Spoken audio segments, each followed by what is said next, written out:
martes más que nos vamos al médico, que nos vamos a nuestro médico de cabecera, Ramón Bernadó, que ya tiene el tema de hoy preparado. Un tema que tiene un nombre bastante complejo y que echa un tanto para atrás. Mononucleosis infecciosa. No sabemos, yo por lo menos no sé lo que es, pero enseguida nos va a sacar de dudas Ramón Bernadó. Buenos días, Ramón, ¿qué tal? ¿Qué tal, José Luis? Buenos días también a todo nuestro público y oyentes. Pues vamos a hablar de una enfermedad infecciosa que como es una enfermedad que de vez en cuando podemos tener algún familiar, algún amigo o algún hijo, algún sobrino con esta enfermedad, pues está bien, yo creo que tenerla presente, ¿no? Ajá. Está bien también que la tengamos presente los médicos, porque al no ser una enfermedad muy frecuente, muchas veces se confunde con otras causas de amigdalitis más comunes, ¿no? Ahora Ajá. entramos en ello. Entonces, ¿qué es la mononucleosis infecciosa? Pues una enfermedad infecciosa, como dice Sí. el nombre de la enfermedad, que se contagia por vía respiratoria, ¿sabes? Esta enfermedad se ha llamado también enfermedad del beso, Claro, de eso, pero es que si no lo estabas hablando, digo, a mí me suena algo, esto no va a ser lo de la enfermedad del beso, y es que me acabo de acordar, pero sí, continúa. volviste a tu adolescencia, ¿verdad? Claro, es que precisamente me estaba retrotrayendo a tiempos de BUP. Primero, segundo de BUP, cuando uno comienza sus escarceos, que Sí, los sí. comience, vamos. Pues bueno, está mal llamada enfermedad del beso Sí. porque en realidad no hace falta besarse para contagiarla. Para contagiarse es una enfermedad de transmisión respiratoria que se Ujú. contagia pues como la gripe o como el COVID, como muchas otras enfermedades de transmisión respiratoria, ¿verdad? Por vía respiratoria, el estar cerca, el hablar, ahí al hablar compartimos nuestras gotitas de saliva contaminadas con el virus Ujú. y nos contagiamos, ¿no? Pues el beso también es un mecanismo de transmisión, Ajá. lógicamente, pero no necesariamente es una enfermedad que se transmita solo de esa manera o que sea esa la manera principal de transmitirse, ¿no? Ujú. Y es una enfermedad que cursa con fiebre, que es característico, es una enfermedad aguda, de aparición incluso súbita, ¿vale? Que cursa con malestar general y que suele cursar también con inflamación de los ganglios cervicales, en cervicales occipitales y también en la zona de la faringe, ¿vale? Y suele cursar con inflamación faríngea, a veces muy llamativa y muy importante, ¿no? Y luego suele cursar con aumento del tamaño del bazo, es lo que se llama esplenomegalia, y con aumento de las transaminasas con una hepatitis, ¿vale? Con una hepatitis causada por la mononucleosis, una hepatitis generalmente leve. La mononucleosis infecciosa puede ser en muchos casos asintomática, o sea que la mayoría de los pacientes que padecen mononucleosis infecciosa no se enteran. Solamente un grupo pequeño de pacientes tiene sintomatología evidente, ¿vale? Sintomatología que le obliga a ir al médico. Mira, es muy frecuente, José Luis, que acuda el niño, el adolescente, con sus padres a la consulta del pediatra o del médico general. El médico general le explora, encuentra que es un cuadro febril, que tiene una faringe muy inflamatoria, y le prescribe amoxicilina. Gran error, porque la amoxicilina en los pacientes con mononucleosis produce un exantema, una erupción cutánea muy intensa, ¿vale? Ujú. Entonces eso, si uno lo sabe, si el médico anda listo y lo sabe, sirve para el diagnóstico porque dice, pues cuadro febril con amigdalitis más erupción por amoxicilina, mononucleosis. Es una Ajá. suma perfecta. Pero Pero puede la ocurrir que amoxicilina, Ramos, si no me equivoco, es un antibiótico, ¿no? Ajá, un ah, claro. antibiótico que es un antibiótico eficacísimo, Ujú. que para las amigdalitis pultáceas debidas a estreptococo, que son las más frecuentes, es eficacísimo, pero en el caso de la mononucleosis, además de no hacer nada, provoca un exantema, la aparición de un exantema cutáneo, ¿vale? Entonces, lo que te decía, si el médico sabe de lo que va la vaina, dice, bueno, pues amigdalitis, fiebre, amoxicilina con exantema, mononucleosis, Ujú. igual a mononucleosis. Pero si no lo sabe, pues puede complicarse la vida, porque puede pensar que el exantema es por otra cosa y tal. Y no, el exantema ese que aparece tras dar amoxicilina al día siguiente de la primera dosis es por la amoxicilina. Ha cometido un error grave porque no debería de haber tratado con amoxicilina esta afección que no requiere tratamiento antibiótico en general, ¿vale? Y la amoxicilina produce exantema. Entonces, esto es una especie de consejo para los médicos, también para los pacientes. Cuando te veo un paciente con una amigdalitis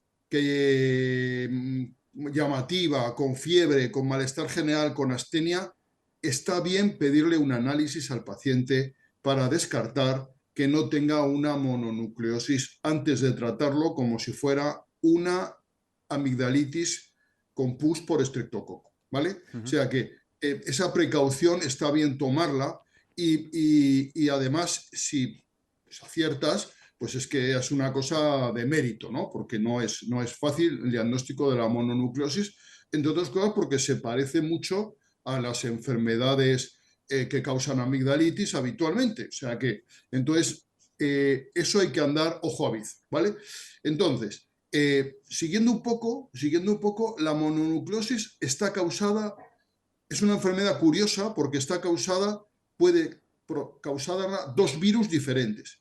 El virus de Epstein-Barr, que es un virus de la familia de los herpes virus, pero que causa la mononucleosis, virus de Epstein-Barr, y hay otro virus que es el citomegalovirus, que también causa mononucleosis. O sea que la mononucleosis infecciosa es una enfermedad que puede estar causada por dos virus diferentes. De tal manera que uno puede tener dos veces en su vida mononucleosis infecciosa, si tiene mala suerte. Lo Ya. normal es que la primera vez la tenga por Epstein-Barr, la segunda por citomegalovirus, y lo habitual es que incluso las dos sean asintomáticas. Me explico, que el paciente no se entere de ellas, pero puede tener la mala suerte de que se entere de las dos en dos sucesos diferentes. Entonces, cuando a un paciente le dicen, tienes mononucleosis, no puede ser porque la tuve ya. No, pero tienes ahora, tuviste la de Epstein-Barr y ahora tienes la del citomegalovirus, ¿vale? Entonces, las dos cursan de igual manera, no hay manera de diferenciarlas clínicamente, únicamente la analítica. Entonces, cuando uno pide analítica para comprobar si es una mononucleosis infecciosa, debe de pedir la serología para los dos virus, para el virus de Epstein-Barr y para el citomegalovirus. ¿De acuerdo? Vale. Entonces, el periodo de incubación. El periodo de incubación es muy variable, entre 10, 50 días, o sea que fíjate tú qué variable, en poco más de una semana hasta casi 2 meses. Y antes de que aparezcan los síntomas agudos, el paciente suele tener unos pródromos, unos síntomas prodrómicos con cefalea, malestar general, anorexia, que es falta de apetito, dolores musculares, cosas muy inespecíficas sin fiebre. Y ya de un día a otro viene la fiebre, viene el malestar general, viene el cansancio profundo, viene las adenopatías, los ganglios linfáticos inflamados y viene esa faringe que a veces es espectacular, muy inflamada, con pus y tal. También cursa, hemos dicho, con aumento del tamaño del bazo y con hepatitis.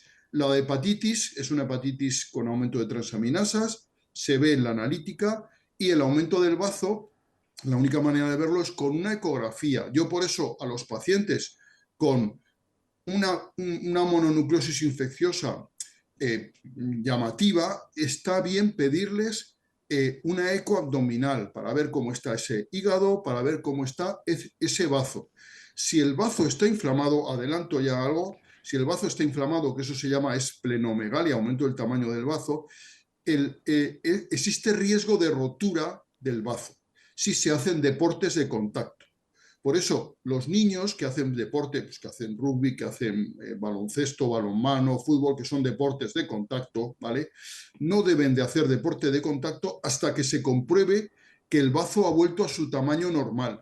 El bazo aumentado de tamaño no debe de realizarse actividad física que suponga contacto. ¿De acuerdo? Importante esto, ¿vale? Que es una cosa que a veces podemos olvidar y que hay que tener en cuenta. En general, la mononucleosis puede, ya hemos dicho, cursar asintomáticamente, con muchos síntomas. Si cursa con muchos síntomas, pues hay que tratar los síntomas, lógicamente. ¿Me explico? Si el paciente tiene la faringe muy inflamada, si está con mucha fiebre, incluso hay pacientes que por la inflamación faríngea pues no pueden tragar, no pueden beber, pues habrá que hospitalizarle, ponerle sueros, lo que haga falta en cada caso, ¿no? Eso es individualizar, porque cada caso es diferente y hay casos que lo van a pasar en casa sin ningún problema, con unos días de fiebre y poco más, y otros casos que pueden estar más graves, que pueden requerir pues asistencia incluso hospitalaria, ¿vale? ¿De acuerdo? Entonces, Vamos, que veo que estamos dándonos cuenta que detrás de este nombre, bueno, de estos nombres, el uno tan complejo y el otro tan simpático, ¿no? Como mononucleosis o enfermedad del beso, se esconde una cosa que puede ser, llegar a ser bastante complicada por la cantidad de sintomatología que implica, ¿no? sí, sí, no, no hay que despreciar la mononucleosis, no hay que despreciarla, ¿no? En realidad no hay que despreciar ninguna enfermedad, pero la mononucleosis tampoco, ¿no? Porque efectivamente aparte puede tener complicaciones de las que te quiero hablar. Mira, Ajá. antes te quería decir que siempre se ha dicho que la mononucleosis, cuanto más años tienes, más síntomas sueles tener. ¿Me explico? Es curioso que en niños de menos de un año nunca da síntomas, en niños preescolares da síntomas muy raramente y muy pocos síntomas, y empieza a dar síntomas a partir de los 4 años y por encima de los 12 suele dar más síntomas. ¿Me explico? O sea que tiene una relación con la edad. A más edad, más síntomas, ¿vale? No necesariamente siempre así, pero suele ser así. Ujú. Y luego sí que decir que la mayoría de los niños se contagian en la edad escolar. Algunos lo pasarán de forma sintomática y otros lo pasarán pues peor, ¿vale? Pero la mayoría se contagian en la edad escolar y se contagian del Epstein-Barr y del citomegalovirus. ¿Sabes? Puede tener uno la mala suerte de infectarse de los dos a la vez, que eso es mala suerte, pero puede ocurrir, ¿vale? En ese caso se pasaría, diríamos, la doble infección a la vez y no hay datos que eso sea ni más ni menos grave, ¿verdad? Ujú. Y lo que sí que hay que tener en cuenta es que luego uno va eliminando virus donde durante bastante tiempo, 2, 3 meses, o sea que el niño que tiene mononucleosis cuando vuelve al instituto o al colegio, seguro que va a contagiar porque no va a pegarse 3 meses en su casa aislado y va a ir al colegio en el momento que esté bien, que es mi recomendación, en el momento que esté bien, que vaya al colegio, pues va a seguir contagiando, pero no pasa nada porque la mayoría de los niños o ya están contagiados o ya se habrán contagiado de otro niño, o sea que no nos preocupemos mucho por eso. Al final todos los niños se terminan contagiando de mononucleosis, ¿verdad? Y de momento no hay vacuna, ¿vale? Que Ujú. podría haberla, que podría ser que dentro de unos años hubiera una vacuna de mononucleosis que cogiera Epstein-Barr y citomegalovirus y se incorporara al calendario vacunal, lo cual estaría estupendo, ¿vale? Ujú. Pero de momento no hay vacuna. Entonces, y también es verdad que las personas, o sea, casi todos pasamos mononucleosis, eh, ocurre que durante la vida, en determinados periodos, podemos transmitir la mononucleosis porque vamos soltando virus. El virus queda en nuestro organismo, no terminamos de eliminarlo nunca, como pasa con todos los virus de la familia herpes, y queda en el organismo y de vez en cuando podemos ir soltando virus, ¿vale? Bueno, no pasa nada, contagiaremos al que no se haya infectado aún, ¿vale? Por lo tanto, ya ves que esto del Epstein-Barr, del citomegalovirus, de la mononucleosis infecciosa, es muy difícil no terminar contagiándose, ¿vale? De Ujú. hecho, en personas, no sé, a partir de 30, 40 años, yo creo que si hiciéramos serologías, todas darían positivo, ¿no? ¿Qué complicaciones puede tener la mononucleosis infecciosa? Pues puede tener complicaciones graves, que puede causar meningitis, ¿vale? Puede causar también trastornos hematológicos, ¿vale? Puede causar complicaciones respiratorias como neumonías. La rotura del bazo, que ya hemos dicho, que es una Sí. complicación poco frecuente, pero muy grave, que requiere intervención quirúrgica inmediata, o sea, no es Ujú. ninguna tontería. Y la rotura del bazo se produciría por ese aumento Por esta del inflamación tamaño del extrema, ¿no? bazo Ujú. y un contacto, un golpe en esa zona que provoca su rotura. Y por supuesto las hepatitis, que generalmente son autolimitadas, que mejoran en unos cuantos días, pero también puede haber complicaciones renales y complicaciones genitales. Yo en algún caso he visto orquitis debidas a mononucleosis, que eso hay que tener en cuenta, ¿vale? Puede ser que aparezca inflamación del testículo debida a la mononucleosis. O sea que las complicaciones pueden ser importantes: meningitis, cito de nuevo, complicaciones hematológicas, neumonías, rotura del bazo, hepatitis incluso con ictericia, complicaciones renales y complicaciones genitales. Ya ves que no es una enfermedad que debamos despreciar. Si uno tiene mononucleosis, los médicos debemos de estar preocupados, explorarle bien, hacerle eco abdominal y analíticas reiteradas para comprobar que su función hepática, que el hígado, que todo esto está bien, y hacerle también eco abdominal para comprobar el tamaño del hígado, ¿vale? ¿De acuerdo? O sea que la mononucleosis no es una enfermedad de decir, hombre, si es un cuadro leve que dura 3 días, pues no vamos a preocuparnos mucho, ¿verdad? Pero si tiene fiebre, cursa con muy malestar general, incluso con problemas a la hora de deglutir, pues hay que estudiar al paciente y hay que hacer la analítica, hay que hacerle serologías, hay que hacer serologías para comprobar que se ha curado bien. Eso en los análisis se puede ver muy bien, ¿vale? Es fácil de ver, no es una cosa compleja. O sea que hay que hacer un seguimiento importante del paciente. Muy ¿Cómo bien. se trata la mononucleosis? ¿Cómo se trata? Pues desde luego no dando amoxicilina, eso es lo primero, ¿verdad, Ya. José Luis? Que hemos aprendido que no hay que dar amoxicilina en la A no mononucleosis. ser que lo queramos Amoxicilina, así como diagnóstico auxiliar, para salir de dudas. Vamos a dar amoxicilina a ver sí, qué pasa. hombre, eso es de ser malo. Si das amoxicilina dices para ver si le sale un exantema Sí, y, sí. y tiene, y tiene No, mononucleosis, no. eso es de ser malo. Es No, mejor no, pedir no una somos malos, analítica, así que lo primero es ¿verdad? no dar amoxicilina por lo que pueda pasar. Entonces, desde luego, no dar amoxicilina, ¿vale?